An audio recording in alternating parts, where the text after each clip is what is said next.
Merhaba arkadaşlar, örgü kanalıma hoş geldiniz. Minik kız çocuklarımız için hem çok kolay hem de güzel model tığ işi bir etek yaptım. Bugün bu etek anlatımını sizlerle paylaşmak istiyorum. Bakın, çok güzel modelli arkadaşlar. Beyaz renkli iplik ile bakın iki katlı görünüm yaptım. Etek örgüsüne yapacak olduğunuz çocuğun bel ölçüsüne göre zincir yaparak başlıyoruz. Ben bugün etek anlatımını 6-12 aylık bebek ölçüsüne göre yapıyorum arkadaşlar. Ama siz daha küçük yapmak isterseniz birkaç zincir eksik yaparsanız yeni doğan bebek için yapabilirsiniz. Bebeğiniz çok kilolu bir bebekse 3 aylık bebek için olur bu ölçü arkadaşlar. Daha büyük yapmak istiyorsanız da dediğim gibi yapacak olduğunuz çocuğun beline ölçerek zincir başlarsanız çok iyi olur arkadaşlar. Ben bu renkleri kullandım. Siz istediğiniz renkleri bu etek örgüsünü yapabilirsiniz. Bu etek örgüsünün buraya bakın dantele ve kurdale taktım. Siz bunu takmadan sade olarak da kullanabilirsiniz. Lastik de takabilirsiniz. Takmadan da kullanabilirsiniz. Esnek arkadaşlar, bakın bel örgüsü esnek oluyor. Bu etek yüksekliği de tercihinize göre birkaç sıra fazla yapabilirsiniz veya bir sıra eksik yapabilirsiniz. Ben bu uzunlukta yaptım bugün. Bu standart ölçü değil arkadaşlar. İstediğiniz gibi yapabilirsiniz. Ölçüyorum, bakın yaptığım eteğin örgüsünü ölçüyorum. Bel örgüsünün buradan gövde genişliğini ölçüyorum. 23 santimetre. Etek yüksekliğini ölçüyorum. 23 santimetre. Dediğim gibi bu standart ölçü, siz tercihinize göre daha uzun veya daha kısa tercih edebilirsiniz. Buna takım yapmak isterseniz bakın çok güzel bir bolero yaptım. İkili takım olarak yaptım ben bugün bu etek örgüsünü arkadaşlar. Bu da aynı modeli, bakın çok güzel. Minik kızlarımıza güzel bayramlık bir takım oldu bakın. Bu güzel tığ işi bolero anlatımını da ben yaptım. YouTube kanalıma yükledim arkadaşlar. Siz de bunun gibi güzel bir takım yapmak isterseniz bu boleronun olduğu YouTube linkini izlediğiniz bu etek videosunun açıklama bölümüne ekliyorum. O linke tıkladığınız zaman bakın bunun gibi güzel bir bolero yaparak takım yapabilirsiniz. Ben bu renkleri kullandım. Siz istediğiniz renkleri tercih ederek yapabilirsiniz. Bakın iplik olarak 100 gram 240 metre yazan iplikten bu etek örgüsünde bir yumak iplik bitti. İkinci yumak ipliğe başladım arkadaşlar. 240 metre yazıyor, kalın bir iplik. Siz daha ince iplik tercih ederseniz bir yumak iplik yeterli olacaktır. Beyaz iplikten çok az kullandım bakın. İkili takım yapmak istiyorsanız 2 yumak iplik yeterli renkli iplik olarak. Bir yumakta beyaz iplik olursa çok güzel bir ikili takım yapabilirsiniz. Bakın bu şekilde bir iplik arkadaşlar. Dokusu böyle. Ben bugün bu iplik ve renkleri kullandım. Dediğim gibi siz tercihinize göre istediğiniz marka iplik ve renkleri kullanarak bu takımı yapabilirsiniz. Tığ olarak 5 numara 3 milimetre tığ kullandım. Eliniz sıkıysa 3,5-4 milimetre tığları kullanmanızı tavsiye ederim arkadaşlar. Tığ işi örgülerde eliniz sıkı olduğu zaman yaptığınız örgüler sert olur. Bakın benim yaptığım örgüler çok yumuşak oluyor. Elim çok sıkı değil. İpliği tığ hazırlayalım. Hep birlikte bu güzel etek örgüsüne başlayalım. Örgü kanalıma abone değilseniz abone olmayı unutmayın lütfen. Örgü kanalıma abone olmak ücretsiz. Örgü kanalıma ücretsiz abone olup orada bulunan zil şeklini dokunarak açık yaparsanız kanalıma video yüklediğim zaman ilk önce size bildirim gelir. Örgülerimden herkesten önce sizin haberiniz olur. İzlediğiniz videolarıma beğeni ve yorumlarınızı yaparsanız çok sevinirim arkadaşlar.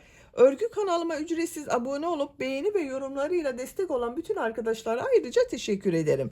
Hepinize kolay gelsin. İyi çalışmalar.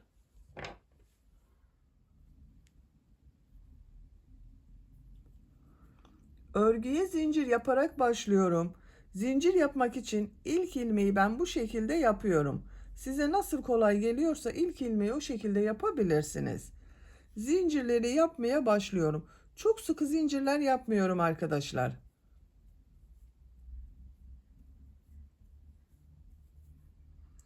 85 zincir yapalım. 85 zinciri yaptım. Çok sıkı zincirler yapmadım arkadaşlar, bakın. Esnek bir zincir oluştu böyle. 85 zincirin kaç santimetre olduğunu ölçüyorum.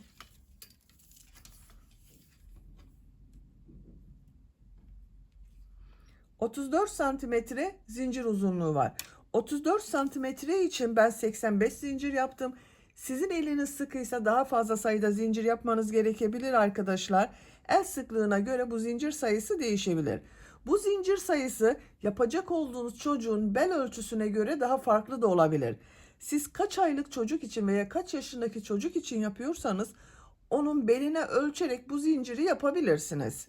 Her yaş için yapabilirsiniz arkadaşlar. Tığ üzerine iplik alıyorum. Bu sırada zincirler üzerine trabzan yapıyorum. 3 ilmek atlıyorum. 1, 2, 3, 4. ilmeğe trabzan yapıyorum. Bu 3 ilmek atlayarak yaptığımda bir trabzan oluyor. Diğer ilmeklere trabzan yapıyorum.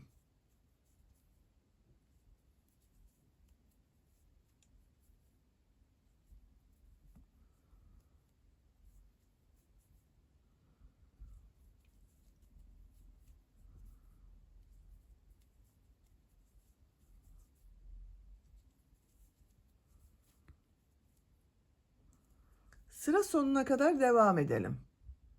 Zincirler üzerine trabzan yaparak sıra sonuna kadar tamamladım. Bakın bütün ilmekler üzerine trabzan yaptım arkadaşlar. Kaç trabzan yaptığımı sayıyorum. 2, 4, 6, 8, 10, 12, 14, 16, 18, 20, 22, 24, 26, 28, 30, 32, 34, 36, 38, 40, 42, 44, 46, 48, 50, 52, 54, 56, 58, 60, 62, 64, 66, 68, 70, 72, 74, 76, 78, 80, 82. Bakın 3 ilmek atlayarak yaptığımda bir trabzan. Bir sıra üzerinde 82 trabzan var.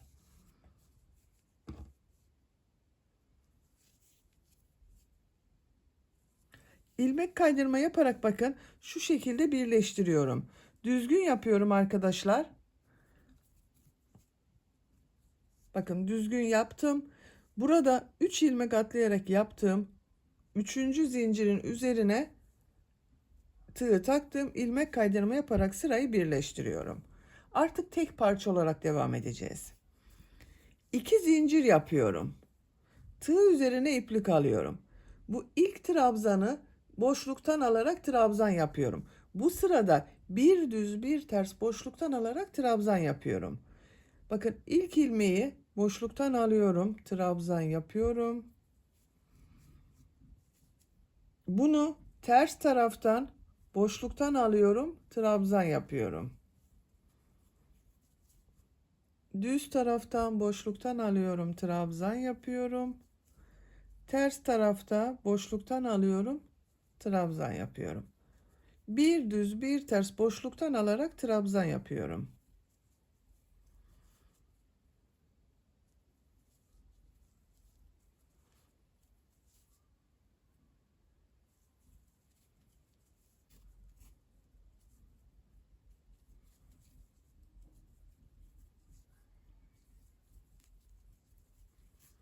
Bakın arkadaşlar bu şekilde bir görüntü oluşuyor.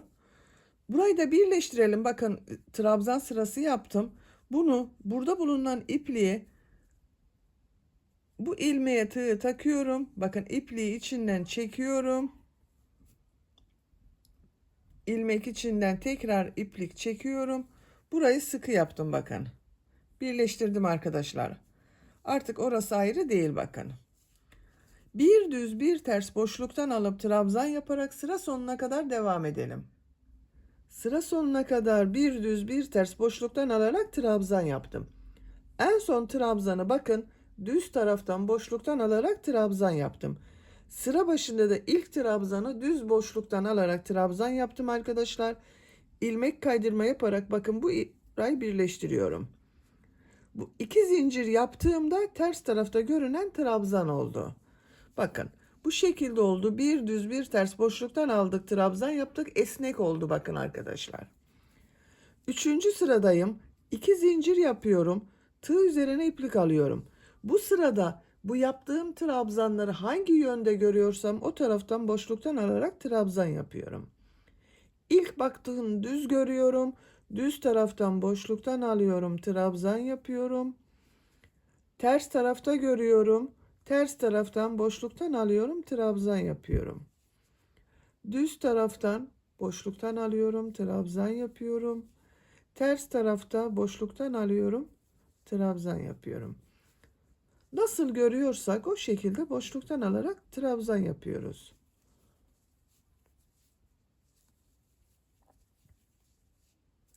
Sıra sonuna kadar devam edelim. Sıra sonuna kadar yaptım. İlmek kaydırma yaparak sırayı birleştirdim. 2 zincir yapıyorum. 4. sıradayım. Tığ üzerine iplik alıyorum. İlk bakın bu trabzanı boşluktan alıyorum. Trabzan yapıyorum. Bu trabzan ters tarafta görünüyor. Ters taraftan boşluktan alıyorum. Trabzan yapıyorum. Nasıl görüyorsam o yönde boşluktan alarak trabzan yapıyorum. Sıra sonuna kadar devam edelim.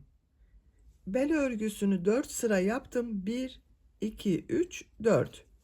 Bakın arkadaşlar bu şekilde oldu. Esnek oldu bakın. Santimetre olarak ölçüyorum. 3 santimetre genişlik var.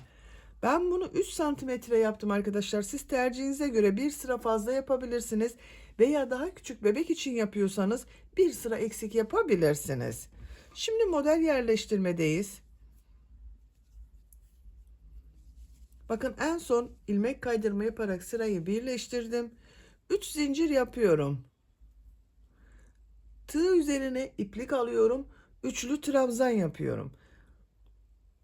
Aynı ilmek içine üçlü trabzan yaptım. 2 zincir yapıyorum. 2 üçlü trabzan yapıyorum.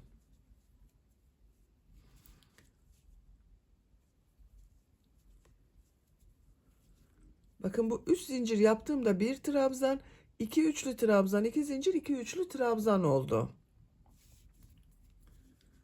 Tığ üzerine iplik alıyorum. 2 ilmek atlıyorum. 3. ilmeğe 2 üçlü trabzan, 2 zincir, 2 üçlü trabzan yapıyorum. Üçlü trabzanı bilmeyen arkadaşlar için gösteriyorum arkadaşlar. Bakın tığ üzerine bir defa iplik alıyorum. İlmeğe tığ taktım. Bir iplik aldım. Tığ üzerinde 3 ilmek var. İplik alıyorum. Bir ilmekten çektim. Bakın 1. 2 ilmekten çektim. 2. Bir iplik alıyorum. 2 ilmekten çekiyorum. 3. Üçlü trabzan yapıyorum. 3 defa da çıkarıyorum bakın.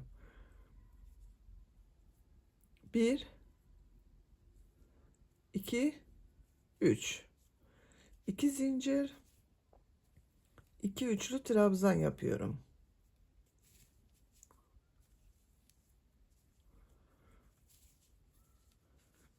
Tığ üzerine iplik alıyorum. 2 ilmek atlıyorum. 2 üçlü trabzan, 2 zincir, 2 üçlü trabzan yapıyorum.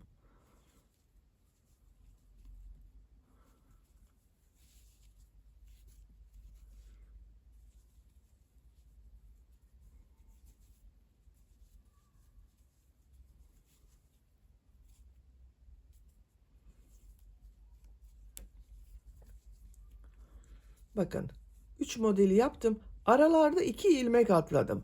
Bu şekilde 2 ilmek atlayarak devam edebilirsiniz. Ama 2 ilmek atlayarak yaptığım zaman arkadaşlar modeller biraz seyrek oldu. Onun için bakın 2 defa 2 ilmek atladım. Tığ üzerine iplik alıyorum. Burada bir ilmek atlayarak model yapıyorum. Bir ilmek atlıyorum. 2 üçlü trabzan, 2 zincir, 2 üçlü trabzan yapıyorum.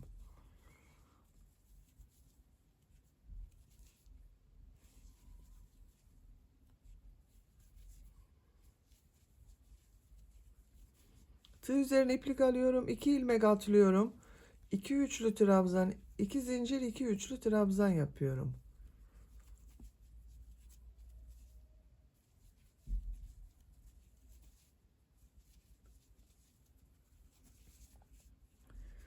İki ilmek atlıyorum. 2 üçlü trabzan, 2 zincir, 2 üçlü trabzan yapıyorum.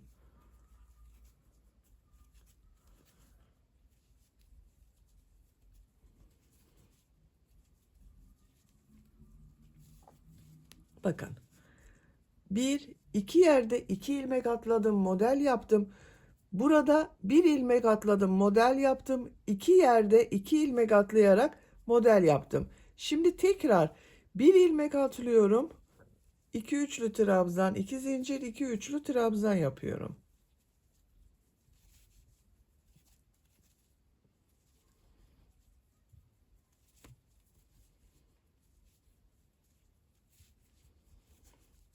İki ilmek atlıyorum. 2 üçlü trabzan, 2 zincir, 2 üçlü trabzan yapıyorum. Bakın arkadaşlar. 2 yerde 2 ilmek atlıyoruz. Bir yerde bir ilmek atlıyorum. Dediğim gibi siz daha seyrek olsun istiyorsanız her yerde ikişer ilmek atlayabilirsiniz. Modellerin daha sık olmasını istiyorsanız da modeller arasında birer ilmek atlama yapabilirsiniz. Ben 2 yerde 2 ilmek, bir yerde bir ilmek atlayarak bu şekilde yaptım. Sıra sonuna kadar devam edelim. Modelleri yaparak sıra sonuna kadar tamamladım. Bakın arkadaşlar, bir sıra model sırası yaptım. Benim bu bir sıra üzerinde 30 model oldu arkadaşlar. 30 model var bir sıra üzerinde. Siz daha büyük yapacaksanız, daha büyük başladıysanız daha fazla model olur. Daha küçük yapmak istiyorsanız da daha az sayıda model olur arkadaşlar. Bakın son yaptığım modeli sıra başında yaptığım model ile ilmek kaydırma yaparak birleştiriyorum. Burada üst zincir yaparak bir trabzan yaptım. Bunun son zincir üzerine tığ takıyorum. İplik aldım, içinden çekiyorum. Bakın ilmek kaydırma yaparak birleştirdim. İlmek kaydırma yaparak model ortasına geçiyorum. İkinci model sırasındayım. 3 zincir yapıyorum. Bir üçlü trabzan yapıyorum. 2 zincir yapıyorum. 2 üçlü trabzan yapıyorum.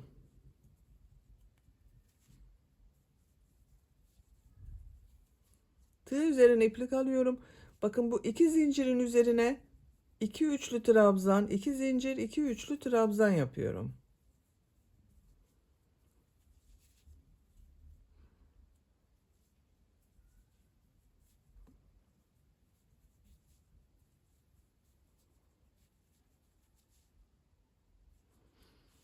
Diğer model ortasına yine 2 üçlü trabzan, 2 zincir, 2 üçlü trabzan yapıyorum.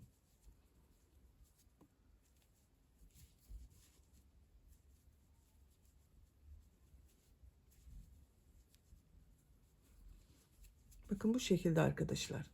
Sıra sonuna kadar devam edelim. Modelleri yaparak sıra sonuna kadar tamamladım. Son modeli, bu ilk model ile ilmek kaydırma yaparak sırayı birleştiriyorum. Bakın arkadaşlar, iki sırayı bitirdim. İlmek kaydırma yaparak model ortasına geçiyorum. 3 zincir yapıyorum. Tığ üzerine iplik alıyorum. Bir üçlü trabzan yapıyorum. 2 zincir yapıyorum. 2 üçlü trabzan yapıyorum. Modelin aynı şekilde devam ediyor bakın. Tığ üzerine iplik alıyorum. Diğer model üzerine de 2 üçlü trabzan, 2 zincir, 2 üçlü trabzan yapıyorum.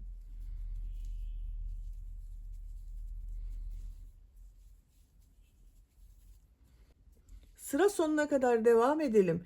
İlmek kaydırma yaparak sırayı birleştirelim. Bir sonraki sıraya başlayalım arkadaşlar. Bu şekilde model sırasını tekrarlayarak örgüye devam edelim. Etek örgüsünü 10 model sırası yaptım. 1, 2, 3, 4, 5, 6, 7, 8, 9, 10. 10. sırada ilmek kaydırma yaparak sırayı birleştirdim. Santimetre olarak ölçüyorum.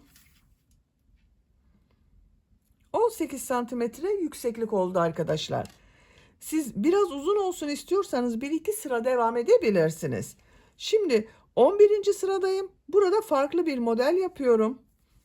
Bakın en son ilmek kaydırma yaparak sırayı birleştirdim. İlmek kaydırma yaparak model ortasına geçiyorum. 3 zincir yapıyorum. Tığ üzerine iplik alıyorum. Buraya 2 üçlü trabzan yapıyorum bakın.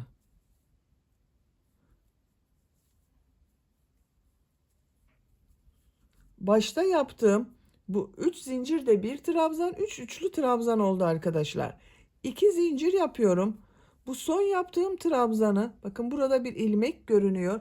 Buna tığ takıyorum. İplik aldım, çektim. Tığ üzerinde 2 ilmek var.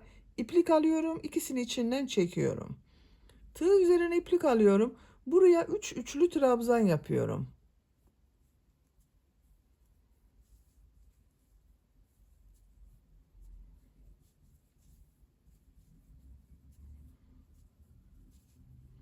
Tığ üzerine iplik alıyorum. Diğer model ortasına 3 üçlü trabzan yapıyorum.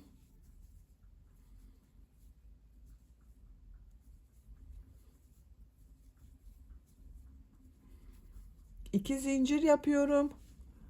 Bu son yaptığım trabzanın, bakın buraya ilmeğe tığ takıyorum. Minik pıtırcık modeli yapıyorum. 3 üçlü trabzan yapıyorum.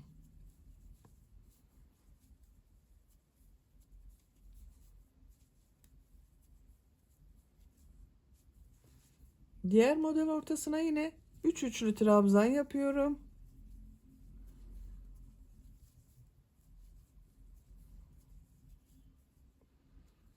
İki zincir yapıyorum. Minik pıtırcık modeli yapıyorum. 3 üçlü trabzan yapıyorum.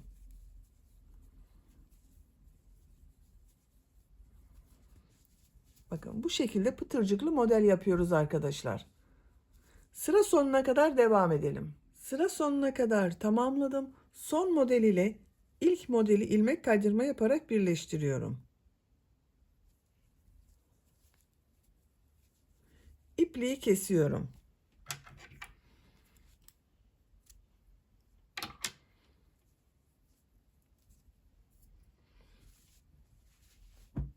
Bakın arkadaşlar, bu şekilde oldu. Pıtırcıklı model yaptık bu sırada. Şimdi beyaz renk iplik ile tekrar burada yaptığım gibi modeller yapacağız. Bu beyaz renkli iplik ile modeli arkadaşlar, bakın şuraya yapıyoruz. Bu bir alt sırada iki model ortasında bulunan bu boşluklara model yapacağız. İlmek yaptım, bakın bir tane. Şu şekilde bakın. Buraya bir ilmek yapıyorum. 3 zincir yapıyorum. Bir üçlü trabzan yapıyorum. 2 üçlü trabzan, 2 zincir, 2 üçlü trabzan yapacağız. Bakın 2 üçlü trabzan oldu. 2 zincir yapıyorum. 2 üçlü trabzan yapıyorum.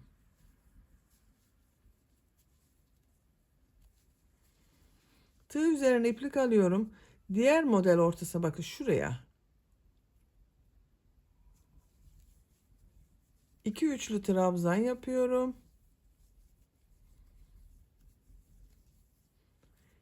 2 zincir yapıyorum. 2 üçlü trabzan yapıyorum.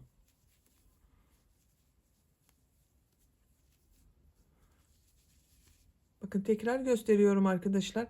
Bir alt sırada bulunan bu iki model ortasına yapıyorum.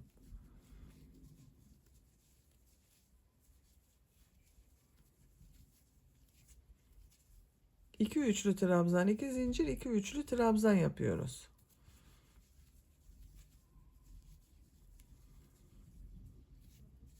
Bakın bu şekilde. Görüntüsü böyle oluyor arkadaşlar, bakın. Bu önceki sırada bu pıtırcıklı yaptığımız model üstte kalıyor, bakın. 2 katlı gibi olacak burası. Sıra sonuna kadar devam edelim. Sıra sonuna kadar tamamladım. Son modeli ilk modeliyle ilmek kaydırma yaparak birleştiriyorum.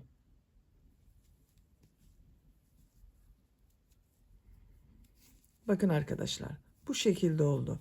Bu sırada yine burada yaptığım gibi 2 üçlü trabzan, 2 zincir, 2 üçlü trabzan yaptım.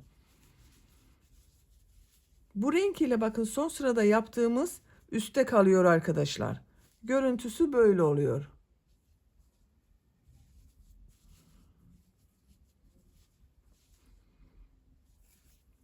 İlmek kaydırma yaparak model ortasına geçiyorum. 3 zincir yapıyorum.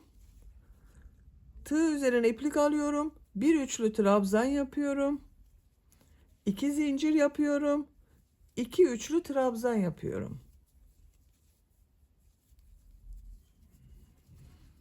Diğer model ortasına yine 2 üçlü trabzan, 2 zincir, 2 üçlü trabzan yapıyorum.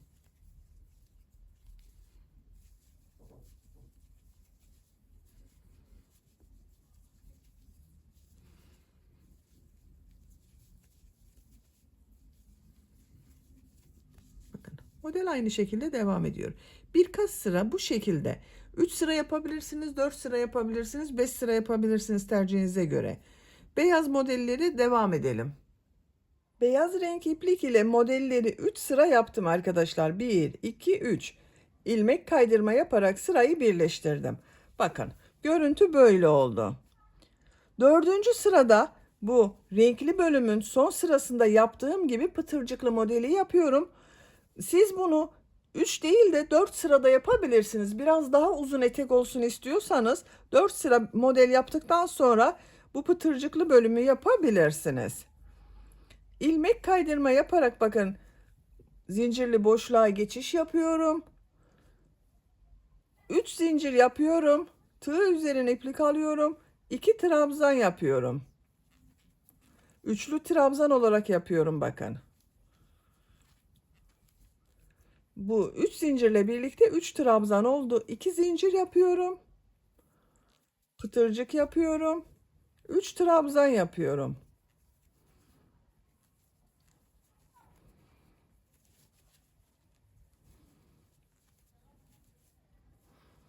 Diğer model ortasına 3 üçlü trabzan yapıyorum.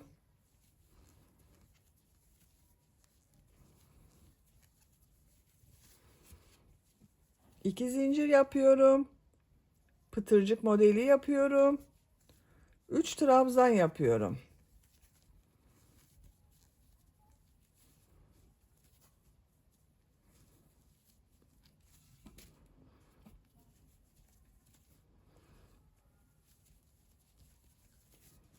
Bakın, buranın aynısı oluyor arkadaşlar. Sıra sonuna kadar devam edelim. Sıra sonuna kadar modelleri yaptım. Son modeli ilk yaptığım bu model ile ilmek kaydırma yaparak birleştiriyorum. İpliği kesiyorum.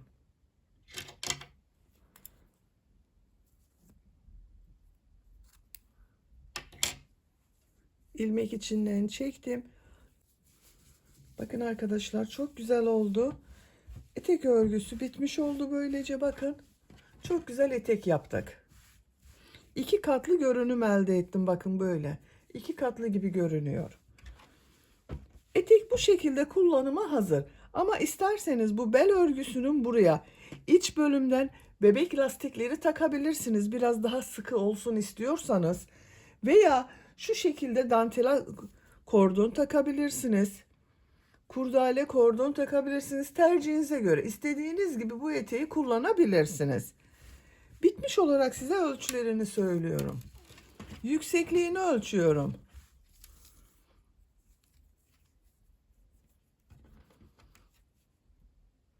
23 santimetre. Bel örgüsünün buradan genişliğini ölçüyorum. Bakın, esnek bir ölçü oldu arkadaşlar. Bel örgüsü esnek. 23 santimetre. Bu ölçü 6 aylık bebek için güzel bir ölçü oldu. Bebeğiniz kilolu bir bebekse 3 aylık bebek için olur arkadaşlar. Zayıf bir bebekse 6-12 aylık bebek çok rahat kullanabilir. Bu etek yüksekliğini tercihinize göre siz istediğiniz kadar bu model sırasını tekrarlayarak devam ederseniz daha uzun bir etek elde edersiniz. Beni dinlediğiniz ve izlediğiniz için hepinize çok teşekkür ederim. Örgü kanalıma abone değilseniz abone olmayı unutmayın lütfen. Örgü kanalıma abone olmak ücretsiz.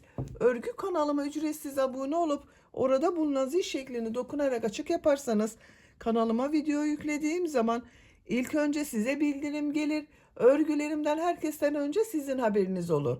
İzlediğiniz videolarıma beğeni ve yorumlarınızı yaparsanız çok sevinirim arkadaşlar. Örgü kanalıma ücretsiz abone olup beğeni ve yorumlarıyla destek olan bütün arkadaşlara ayrıca teşekkür ederim. Sizlerle yeni örgülerde görüşmek dileğiyle. Hoşça kalın, sevgiyle kalın.